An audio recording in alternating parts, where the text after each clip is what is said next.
Visakha వాజీ news కు స్వాగతం. నేను జ్యోతి. ముందుగా హెడ్లైన్స్ చూద్దాం.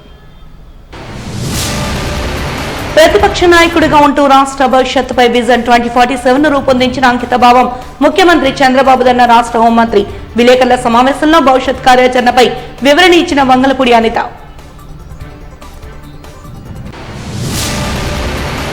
సూపర్ 6 పథకాల హామీలు నెరవేర్చని కూటమి ప్రభుత్వం డకౌట్ అయిందని విమర్శలు గుప్పించిన మాజీ మంత్రి చింతామోహన్.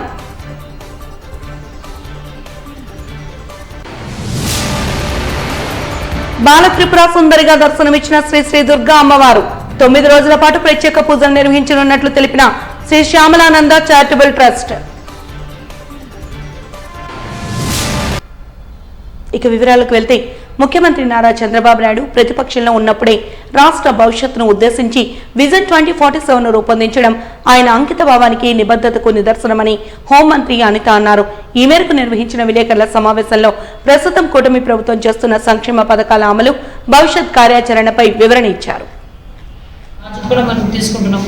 ఓవరాల్ గా ఏదైతే ఒక విజనరీ నాయకుడు చంద్రబాబు నాయుడు గారి గురించి సందర్భంలో ఒక మాట చెప్పారు, నా మీటింగ్ లో కూడా చెప్పుకున్నాను. ఆయన ఇంతకుముందు ముఖ్యమంత్రిగా ఉండేటప్పుడు 2020 విజన్ అనేటప్పుడు చాలా మంది నవ్వుకున్నారు, కానీ అది ప్రూఫ్ చేసి చూపించారు. దాని ప్రతిఫలం ఈరోజు హైదరాబాద్ ఏ రేంజ్లో అభివృద్ధి జరిగిందో మనందరికీ తెలుసు. అదే విజనరీ నాయకుడు ప్రతిపక్షంలో ఉండగానే ఆయన అధికారంలోకి రాకుండానే ముఖ్యమంత్రి కాకుండానే ఇలా ఉంటే రాష్ట్రం బాగుపడుతుంది అని ప్రతిపక్ష నాయకుడి కింద ఉండేటప్పుడే 2047 విజన్ తయారు చేసుకుని రెడీగా పెట్టుకున్న ఏ రాజకీయ నాయకుడైనా ఉంటారా అంటే అది చంద్రబాబు నాయుడు గారు ఉంటుంది.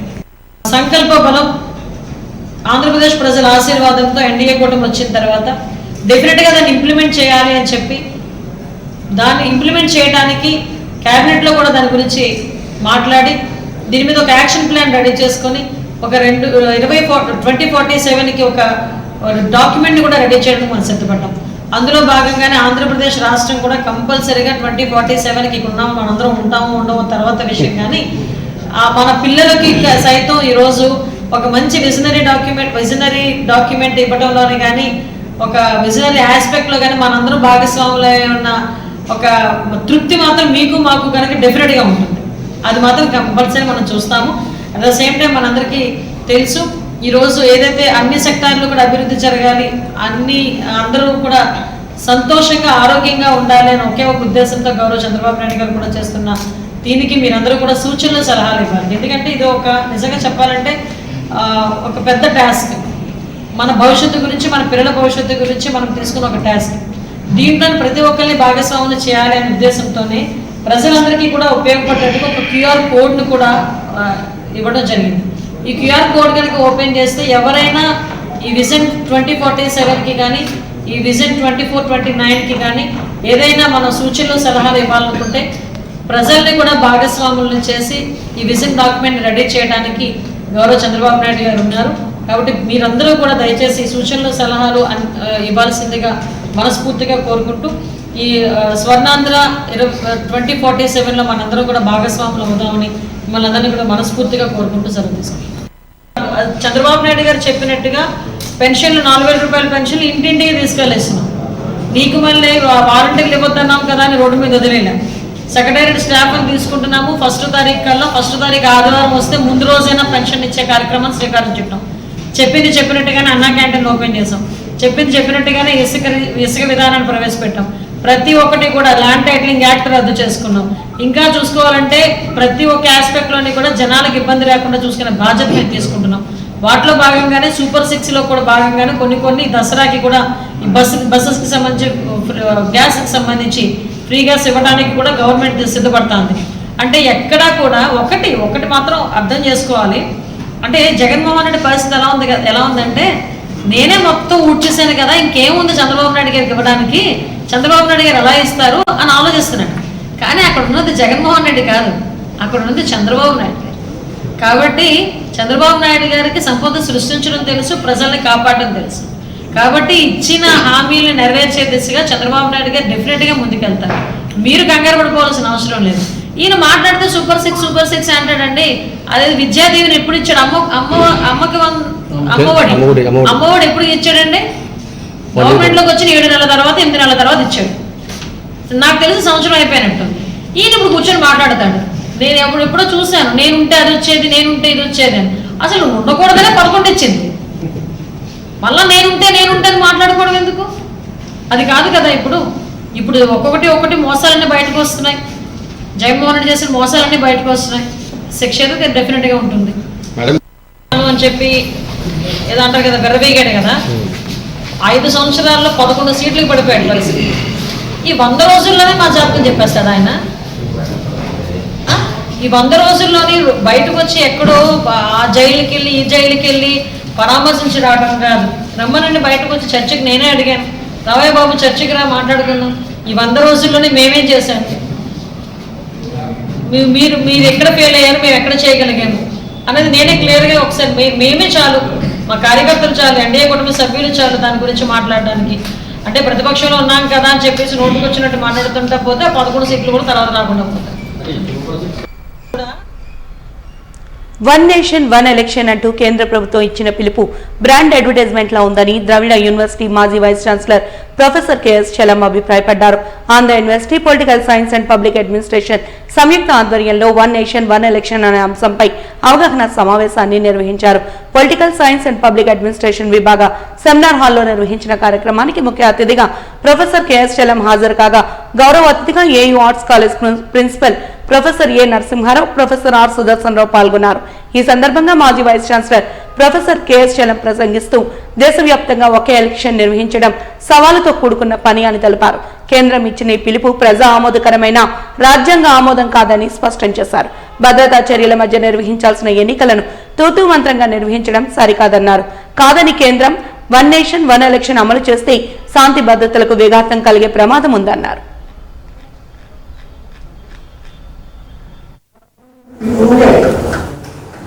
This paved the way, lays a constitutional amendment. And the other important problems are requires a lot of infrastructure. Say a few words about our chief guest.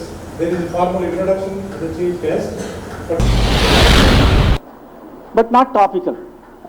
It's not very important for common man. One nation, one election.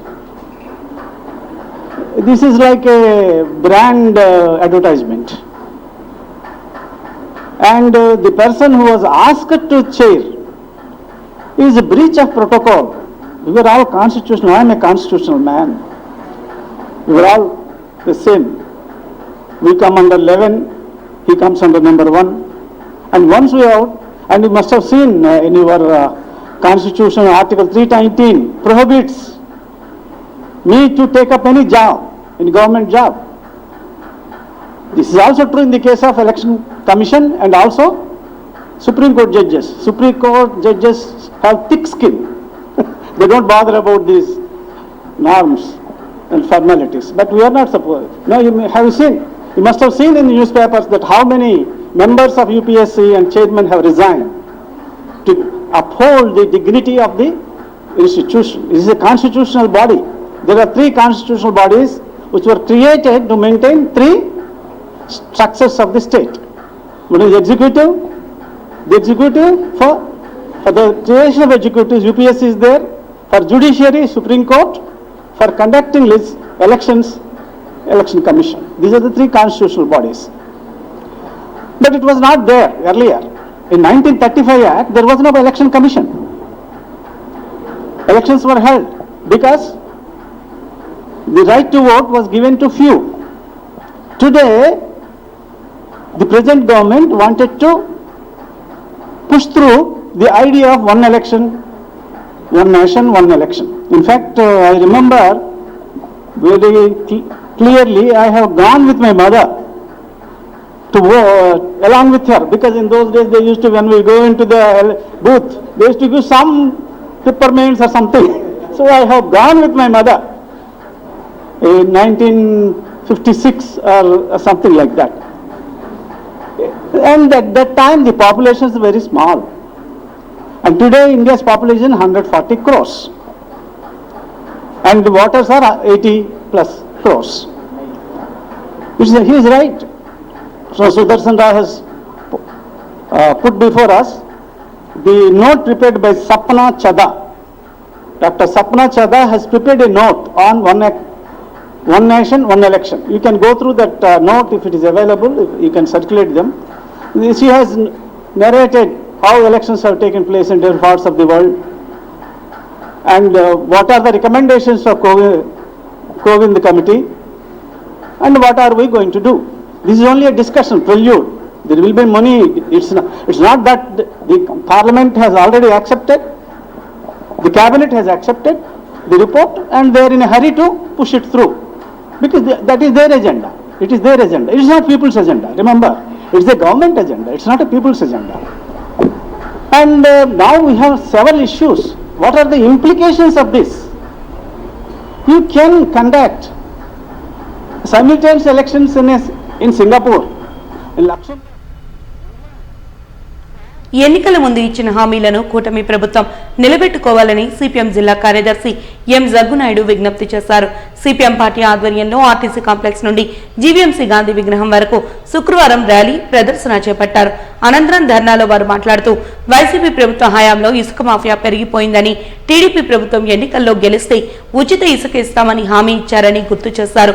ఉచిత ఇసుక విధానం అమలు చేసి భవన నిర్మాణ కార్మికులకు సంక్షేమ board ఏర్పాటు చేయాలని ప్రభుత్వాన్ని డిమాండ్ చేశారు. గతంలో ఉన్న రేట్ల కంటే ఈ ప్రభుత్వం 2 రెట్లు పెంచి ఇసుక అమ్ముతున్నారని, ఇప్పటికైనా ఇసుక రీచ్లలో అందుబాటులోకి తీసుకురావాలని వారు కోరారు. అదేవిధంగా భవన నిర్మాణ కార్మికుల ఉపాధి పెంచాలన్నారు.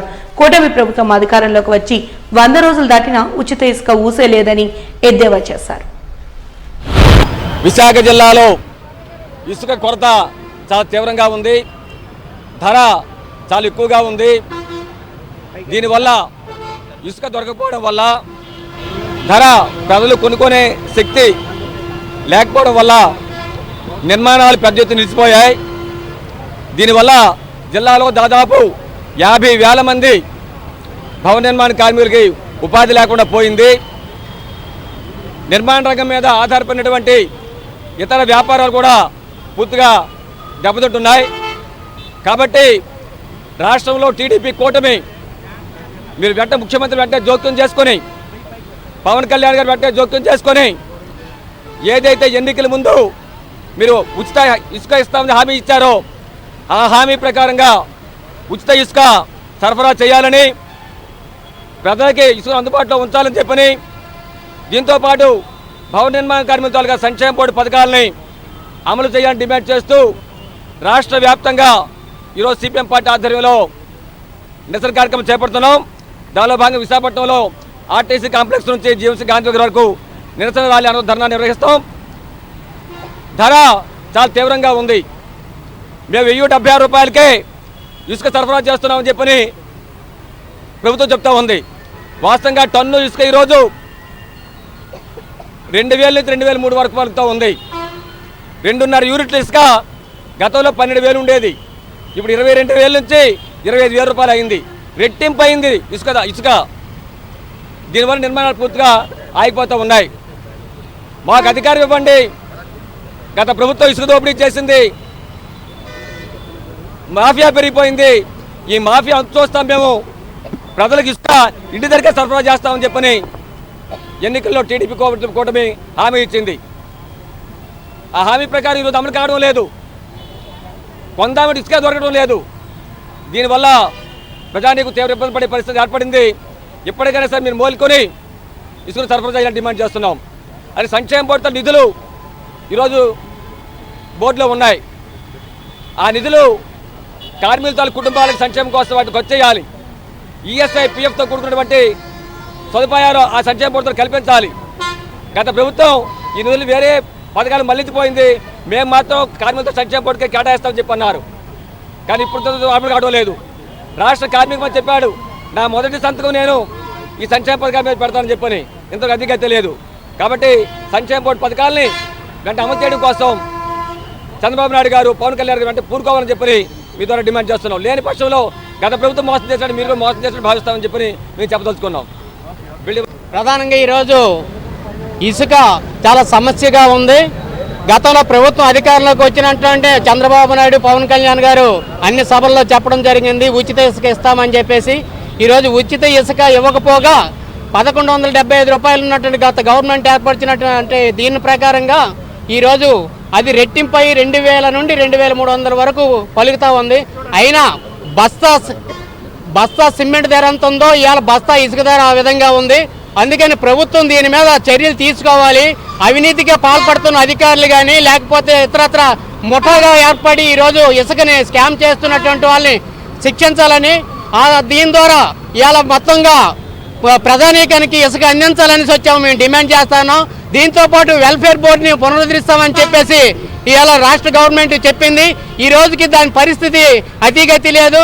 ఇప్పటికే జిల్లాలో అనేక వేల స్కీములు ఉండిపోయే క్లెయిమ్లు, ఆ క్లెయిమ్లను వెంటనే డెలివరీ చేయాలని, ప్రభుత్వం దీని మీద చొరవ తీసుకోవాలని, బోర్డుకి 2000 కోట్ల రూపాయలు తీసిపోయినటువంటి జగనన్న బీమాతోని చంద్రన్న బీమాతోని ఈరోజు ఆ బోర్డుకి తిరిగి డబ్బులు జమ చేయాలనేసి రాష్ట్రంలోని కూటమి పార్టీలు అధికారంలోకి వచ్చాక సూపర్ 6 పథకాలు ఎందుకు అమలు చేయలేదంటూ కేంద్ర మాజీ మంత్రి కాంగ్రెస్ పార్టీ సీనియర్ నాయకులు చింతామోహన్ ప్రశ్నించారు. డాబా గార్డెన్స్ ప్రెస్ క్లబ్ లో ఏర్పాటు చేసిన మీడియా సమావేశంలో ఆయన మాట్లాడుతూ ఆగస్టు 15 నుంచి రాష్ట్రంలో మహిళలకు ఉచిత బస్సు హామీ అమలు చేస్తామని ప్రకటన చేశారని, 2 నెలలు కావస్తున్నా ఉచిత బస్సు అమలు కాలేదని మండిపడ్డారు. ఇప్పటి వరకు చంద్రబాబు నాయుడు ఒక్క 6 కూడా కొట్టలేదని ఎద్దేవా చేశారు. తెలంగాణ, కర్ణాటక మాదిరిగా పథకాలు అమలు చేయాలని కోరారు. అధికారంలోకి వచ్చాక కూడా అమరావతి, పోలవరం జపం చేస్తున్నారంటూ రాజధాని త్వరగా నిర్మించాలని కోరారు. విపరీతమైన ట్యాక్సులు ఈ పరిస్థితుల్లో మీ ముందుకు ఈ మధ్య ఒక 15 రోజులుగా కాంట్రవర్సీలో ఉంది, రాజకీయాల్లో ఉంది. మా తిరుపతి లడ్డు, మన తిరుపతి లడ్డు. ఇందులో నిజం ఏంటి, అబద్ధం ఏంటి? అబద్ధం జంతు కొవ్వు కలపడం అనేది అబద్ధం, అబద్ధం, అబద్ధం. కల్తీ జరిగింది, ఇది నిజం. ఏమి కల్తీ జరిగింది? నెయ్యి పేరు పెట్టి తక్కువ రేటుకి ట్రేడర్ దీంట్లో పామాయిలో వంట నూనె పోశాడు. నేనే వెళ్ళాను అక్కడికి, ఆ డబ్బాలు పగలగొట్టి చూశాను. వాసన మాత్రం నెయ్యి వాసన వస్తుంది. నెయ్యి లక్షణాలు దాంట్లో లేవు. ఆ డబ్బాలో ఎందుకు లేవు? నెయ్యి ఎప్పుడూ గడ్డగడుతుంది, తెల్లగా ఉంటుంది. గడ్డగట్టలేదు నెయ్యి, ఎప్పుడో పంపించే నెయ్యి మామూలు నూనె లాగా ఉంది. నా అనుమానం అది కల్తీ నెయ్యి. జంతువులు కలిపారు, పంది మాంసం కలిపారు, చేపల మాంసం కలిపారు, గొడ్డు మాంసం కలిపారు అన్నది 100కి 1000 అబద్ధం, అబద్ధం, అబద్ధం, అబద్ధం. అది జరగదు తిరుపతిలో. కారణం ఏంటంటే అక్కడ తయారు చేస్తున్నటువంటి వాళ్ళు 100కి 100% వెజిటేరియన్లు. నేను కుల ప్రస్తావన తేకుండా కూడా చెప్తున్నాను. చేస్తున్నటువంటి వాళ్ళు అందరూ బ్రాహ్మణులు. తిరుపతిలో మా తిరుపతి క్షేత్రానికి, పుణ్యక్షేత్రానికి నష్టం చేస్తున్నటువంటి భారతీయ జనతా పార్టీ, పవన్ కళ్యాణ్ పార్టీ, మరి తెలుగుదేశం పార్టీలు నేను ఖండిస్తున్నా. ఈ పుణ్యక్షేత్రంలో రాజకీయాలు వద్దు. ఇది అయోధ్య కాదు, ఇది పవిత్రమైనటువంటి మరి 100 కోట్ల మంది విశ్వాసం, భక్తి, మరి నమ్మకం ఉన్నటువంటి ప్రాంతాన్ని మీరు అపవిత్రం చేయడం అనేది తప్పు. నేను ఖండిస్తున్నా. మరి ఈరోజు సుప్రీంకోర్టులో ఉంది. ఏం చేయగలదు సుప్రీంకోర్టు? ఎప్పుడో సంవత్సరాల క్రితం కల్తీ వచ్చుంటే ఈరోజు ఏం చేయగలదు? ధర్మాసనాలు పని కాదు ఇది. ధర్మాసనాలు చూడాల్సింది దేశంలో భారత రాజ్యాంగం. ఆయన 6 సూపర్ 6 అని చెప్పాడు. ఒక్క 6 కొట్టలేదు. ఏదో పెన్షన్లు ఇచ్చుకుంటా పోతున్నాడు. అందరూ ఆ సూపర్ 6 వైపు చూస్తున్నారు. సూపర్ 6ను వెంటనే రేవంత్ రెడ్డి అక్కడ ముఖ్యమంత్రి కర్ణాటక వాళ్ళలాగా సూపర్ 6 కంప్లీట్ చేయాలని తెలియజేస్తూ ఆంధ్ర అంటే 2 అంటున్నాడు, ఏపీ అంటున్నాడు. ఏ అంటే అమరావతి, పి అంటే పోలవరం. ఏంటి అమరావతిలో 1000 కోట్లు పోస్తున్నారు, కృష్ణానదిలో కడుతున్నారు. ఇదేమన్నా ఆలోచనో అనాలోచనో నేను మాట్లాడదలుచుకోలేదు, కానీ ఆలోచించాల్సిన అవసరం కూడా ఉంది. వేరే దీక్షలు వద్దు, ఏమీ వద్దు. చంద్రబాబు నాయుడిని వెంటనే మోడీతో 5 నిమిషాలు కూర్చొని మరి వెంటనే ఈ సమస్యను పరిష్కారం చేసి విశాఖ ప్రాంతానికి మేలు చేయాల్సి ఇందిరాగాంధీ తీసుకొని వచ్చింది. ఇందిరాగాంధీ కాంగ్రెస్ పార్టీ పూర్తి చేసింది. డాక్టర్ అక్కినేని నాగేశ్వరరావు శత జయంతి ముగింపు వేడుకల సందర్భంగా నటుడు మురళీమోహన్ కు అక్కినేని స్మారక పురస్కారాన్ని అందజేయనున్నట్టు ప్రముఖ రచయిత మాజీ మంత్రి దాడి వీరభద్రరావు తెలిపారు. కళాభారతిలో ఈ నెల 5న కిన్నెర ఆర్ట్స్ థియేటర్ ఆధ్వర్యంలో అక్కినేని శత జయంతి ముగింపు మహోత్సవాలు నిర్వహిస్తున్నట్లు తెలిపారు. విజయ్ ప్రెస్ క్లబ్ లో ఏర్పాటు చేసిన మీడియా సమావేశంలో ఆయన మాట్లాడుతూ ప్రముఖ సినీ నటుడు నిర్మాత కిన్నెర ఆర్ట్స్ థియేటర్ సంస్థను ప్రారంభించిన ఎం మురళీమోహన్ కు ఈ పురస్కారం ప్రదానం చేస్తున్నామన్నారు. కిన్నెర ఆర్ట్స్ థియేటర్ ను 47 ఏళ్ల క్రితం ప్రారంభించారని, సంస్థ అధినేత మద్దాలి రఘురాం అన్ని ప్రాంతాలలో కళారంగాలకు సంబంధించిన కార్యక్రమాలు నిర్వహిస్తూ ఉండడం అభినందనీయమన్నారు. కళాభారతిలో సాయంత్రం 5 గంటలకు జరిగే ఈ కార్యక్రమానికి మాజీ ఎంపీ జీవీఎల్ నరసింహారావు అధ్యక్షత వహిస్తారని, ముఖ్య అతిథిగా కేంద్ర మంత్రి కింజరపు రామ్మోహన్ నాయుడు, గౌరవ అతిథులుగా ఎమ్మెల్యే వెలగపూడి రామకృష్ణబాబు, ఆత్మీయ అతిథులుగా ప్రముఖ సాహితీవేత్త doctor Oleti Parvateesam, writers academy chairman V V Ramanamurthy పాల్గొంటారని తెలిపారు. రాబోయే తరంలో కూడా తర్వాత కాలంలో కూడా వారి శత దినోత్సవాలు చేసుకోవాల్సినటువంటి అవసరం ఉంది. ఎందుకంటే ఇప్పటి నటుల్లో కాకుండా వాళ్ళ కాంట్రిబ్యూషన్ చాలా ఎక్కువగా ఉంది చలనచిత్ర పరిశ్రమకి. రంగస్థలం నుంచి వచ్చినటువంటి మహానటులు ఇవాళ రంగస్థలం కాకుండా నేరుగా చలనచిత్ర పరిశ్రమలో దిగిపోయినటువంటి వాళ్ళు ఉన్నారు తారలు. అలా కాకుండా రంగస్థలంలో అనేక నాటకాలని ప్రదర్శించి ప్రయోగాలు చేసి దర్శకత్వాలు నిర్వహించి కష్టపడి ఆవేళ స్టూడియో కూడా నడిచి వెళ్ళేటువంటి పరిస్థితి, తర్వాత సైకిల్ మీద ఎక్కేటువంటి పరిస్థితి. ఇవాళ ఆనాడు ఒక కారు కొనుక్కోవడానికి చాలా కాలం పట్టేటువంటి పరిస్థితి ఉండేది. అటువంటి పరిస్థితుల్లో చలనచిత్ర పరిశ్రమకు ఎంతో సేవ చేసి ప్రభుత్వ ఉద్యోగాలు కూడా రామారావు గారు అయితే ప్రభుత్వ ఉద్యోగాలు కూడా వదులుకొని ఆయన చలనచిత్ర పరిశ్రమలో ప్రవేశించడం జరిగింది. అందుచేతనే వీళ్ళిద్దరికీ కూడా మన ప్రేక్షకులంతా కూడా చాలా రుణపడి ఉన్నారు.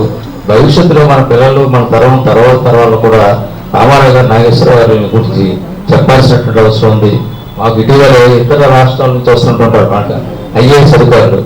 వారికి నేను ఎప్పుడు చెప్పినా ఈ ఇద్దరు గురించి చెప్తుంటారు, మీరు ఈ సినిమా చూడండి, వారి గురించి మీకు తెలియగలదని చెప్తుంటే వాళ్ళు రెఫరెన్స్ అడుగుతారు. వాళ్ళకి కొన్ని పేర్లు, ఈ సినిమా పేర్లు ఇస్తే కొన్ని యూట్యూబ్లో చేస్తారు, లేదంటే నేను కొన్ని క్యాసెట్స్ ఇవ్వడం అనేటువంటి జరుగుతుంది. ఈ విధంగా మనం చాలా రుణపడి ఉన్నాం వారందరి తాలూకు సర్వీసెస్కి. ఇప్పుడు ప్రస్తుతం కిన్నెర ఆర్ట్ థియేటర్స్ రఘురామ్ గారు నాకు చిరకాల స్నేహితుడు. ఈ కిన్నెర ఆర్ట్ థియేటర్స్ని 47 సంవత్సరాల కింద స్థాపించి అద్భుతంగా ఈ సాంస్కృతిక కార్యక్రమాన్ని నిర్వహించినటువంటిది జరుగుతుంది. అదేవిధంగా శ్రీమతి కూడా గొప్ప డాన్సర్. ఆవిడ కూడా ఒక నృత్య కళాశాలని హైదరాబాద్లో నిర్వహించడం జరుగుతుంది. విశాఖలో జన్మించిన హేమలత రెడ్డి మలేషియాలో జరిగిన గ్లామాన్ మిసెస్ ఇండియాగా నిలిచారు.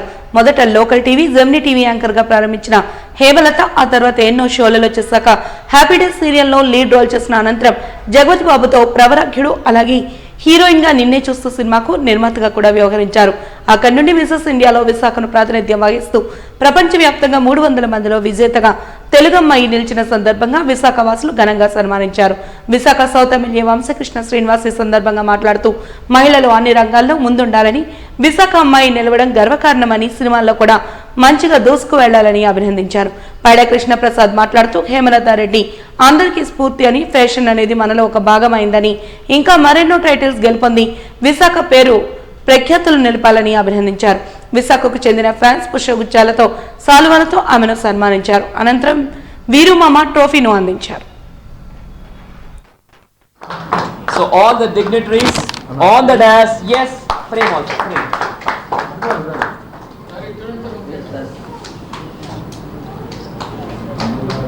అన్నయ్య ఇది కూడా ఇవ్వాల్సిందిగా కోరుతున్నాం సార్.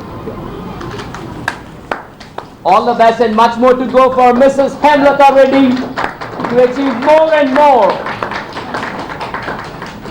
మన వైజాగ్ అమ్మాయి మనమందరం సపోర్ట్ చేయాలి. ఒక్కసారి మీ క్లాప్స్ తో ఎవ్రీవన్.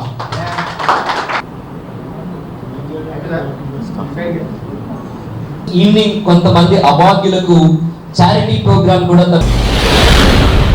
గారికి అండ్ కృష్ణ ప్రసాద్ గారికి అండ్ అలానే నాగరాజ్ గారికి అందరికీ నా ధన్యవాదాలు.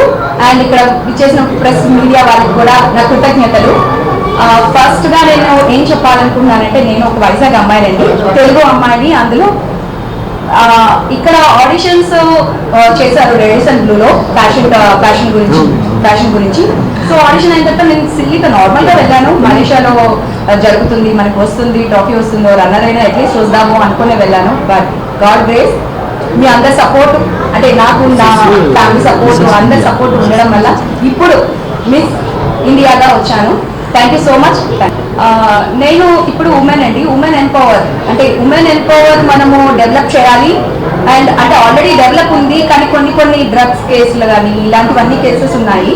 సో దానికంటే నాకు ఒక ప్లాట్ఫామ్ కావాలి. సో నాకు ఒక ప్లాట్ఫామ్ కావాలంటే నేను యాక్టర్గా అయ్యి మీడియాలో ఓన్లీ నా బోల్డ్ థింగ్స్ ఒకటే చూపించగలను. బట్ మాట్లాడేది ఏంటి అంటే, ఇది ఒక మిస్ యూనివర్స్ అంటే మిస్ ఇండియాగా నాకు రావడం ఒక హ్యాపీనెస్ ఉంది. దీని ద్వారా నేను ఏదైనా మాట్లాడాలన్నా ఒక ప్లాట్ఫామ్ దొరికింది ఇప్పుడు నాకు. సో అదే ఏంటంటే, మనకి ఎక్కువ డ్రగ్స్ అండ్ చైల్డ్ ప్రాస్టిట్యూషన్ ఇవన్నీ జరుగుతున్నాయి. అవన్నీ ఎలా అయినా అరికట్టాలనుకున్నాం. మన నార్మల్ పర్సన్ని మాట్లాడితే ఓకేలే అంటారు. సో ఇక్కడికి వచ్చి స్టేజ్ మీదకి వచ్చి మాట్లాడితే కొంచెం అట్లీస్ట్ చూసే వాళ్ళు కూడా ఓకే, తను ఏదో మంచి కాజ్ కోసం వెళ్ళింది అని చెప్పేసి అనుకుంటారని ఒక చిన్న. అలాగే ఈరోజు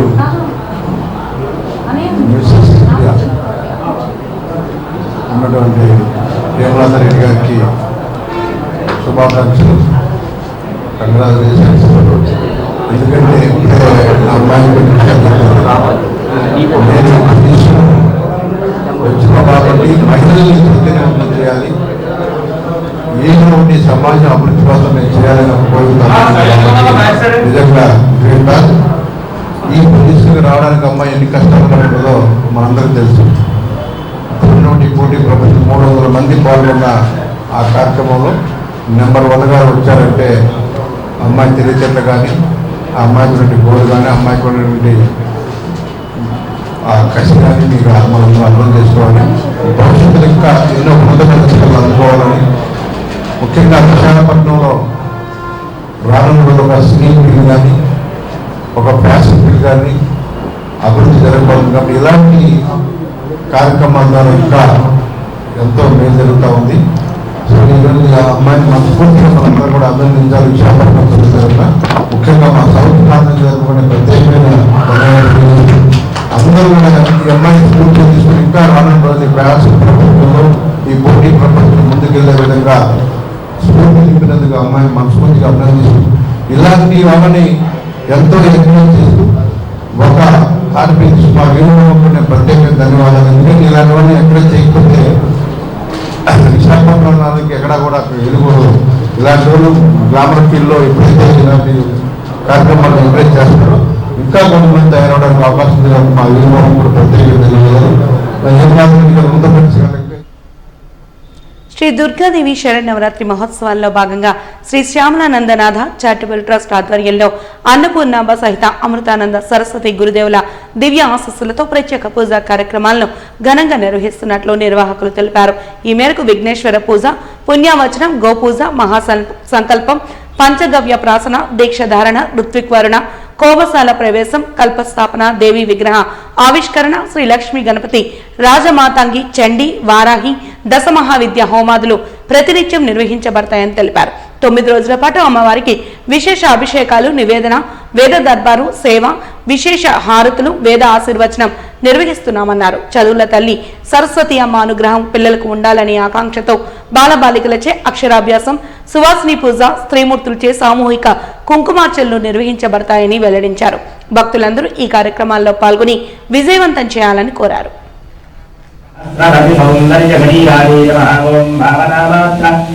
సంతుష్ట శ్రీ సుధాభ్యవర్గేమవర్థకారీ నమః ఓం లక్షాధరమేర్ధే సాధనానీ నమః ఓం శ్రీనాథమోదరీభూతశోభితానీ నమః భ్రోదాధురారానీ నమః ఓం గిరీశవర్ధనాంకల్యమంగళానీ నమః ఓం పద్మనాభాంకుశలసత్కరాబ్జానీ నమః ఓం. వాజీ న్యూస్ ముగించే ముందు హెడ్లైన్స్ మరొకసారి చూద్దాం. ప్రతిపక్ష నాయకుడిగా ఉంటూ రాష్ట్ర భవిష్యత్తుపై విజన్ 2047 రూపొందించిన అంకిత భావం ముఖ్యమంత్రి చంద్రబాబు దన్న రాష్ట్ర హోంమంత్రి విలేకరుల సమావేశంలో భవిష్యత్ కార్యాచరణపై వివరణ ఇచ్చిన మంగళపూడి అనిత. సూపర్ 6 పథకాల హామీలు నెరవేర్చని కూటమి ప్రభుత్వం డకౌట్ అయిందని విమర్శలు గుప్పించిన మాజీ మంత్రి చింతామోహన్.